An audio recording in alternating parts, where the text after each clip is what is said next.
Almost top of the హిల్కి వచ్చామండి.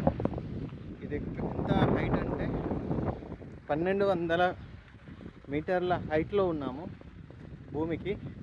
ఈ యొక్క కొండ యొక్క ప్రత్యేకత ఏంటంటే శివుడి ఆజ్ఞ మేరకు గంగాదేవి భూమి మీదకి రమ్మంటే రాలేదంట. సో ఆ కోపం కొద్దీ తన జడలో ఉన్న గంగమ్మ తల్లిని కిందికి విసిరేసాడంట భూమి మీదకి.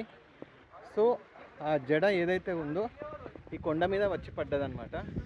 సో ఇక్కడ నుంచే మనకి గంగాదేవి పుట్టింది, అంటే మన గోదావరి అన్నమాట. మీరు చూడండి, ఇదే అక్కడ ప్లేస్. మీరు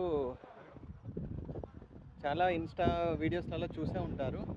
ఈ లోయ ఏంటంటే మనకి ఏదన్నా వస్తువు విసిరేస్తే అది మళ్ళీ పైకి వస్తుంది, అంటే రివర్స్ కొడుతుంది. ఇదే ఆ హిల్. లొకేషన్ మాత్రం అసలు మనం ఇట్లా మాటలలో చెప్పరాదు. ఎంత పీస్ఫుల్గా ఉందంటే సూపర్.